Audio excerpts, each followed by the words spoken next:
these are going to be earlier companies. We think year 5, 6, 7 is the window for these, which is what it used to be, right? I mean, before our time, but isn't that what happened in the 90s? Well, the 90s is actually last. It had reduced to like 3, 4, 5, which may be a little fast.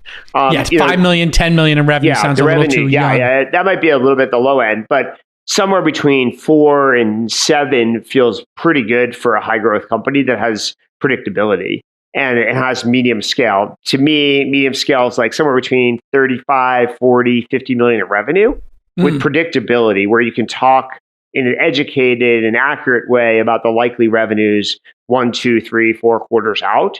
Then you should be a public company for the most part.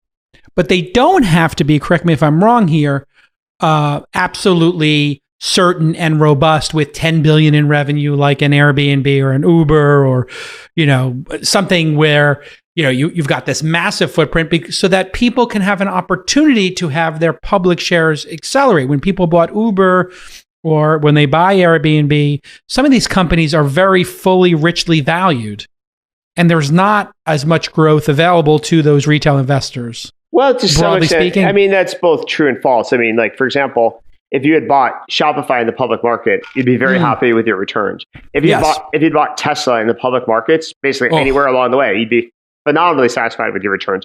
If you'd bought my old company PayPal in the public markets, my God. As someone pointed out, like, well, even like recently, like to show you how much I haven't touched my LinkedIn profile. On my LinkedIn profile, it cites like PayPal being worth 40 billion.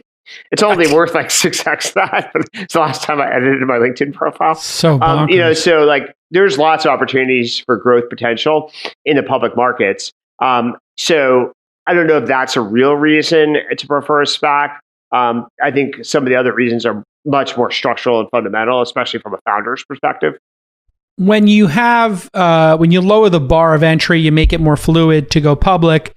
You also get, let's face it, some people maybe who shouldn't be running companies or going public, putting products out there. We saw Nikola, Fisker, basically anybody who does anything that's in any way tangential to what Elon has done is able to ride his coattails and say, we're going to be the next Tesla. And you might have some product being put out there that, let's face it, these are not great companies or they're massively speculative.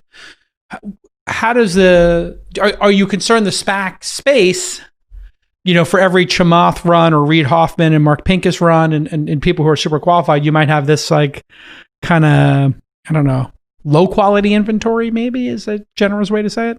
Yeah, sure. But there's been low quality inventory available in the public market for a long time, whether they're large market cap, mid-market cap, or small market cap companies.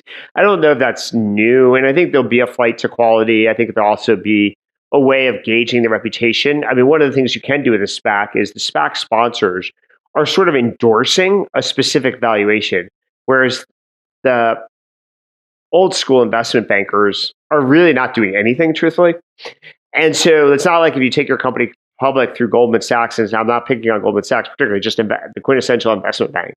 They are not like really doing anything. They're not taking real risk. They're not putting their brand behind your valuation. Whereas a SPAC sponsor is explicitly saying in a memo form, we believe Opendoor is worth X. Here's why. Here's our logic. Here's our investment logic. So I think there'll be sort of a reputation sorting and ranking of SPAC sponsors based upon both their historical performance of other things they've sponsored in the public domain, and then B, the quality of their work, because their work is going to be public. Their intellectual work is going to be public for everybody to consume and debate and critique.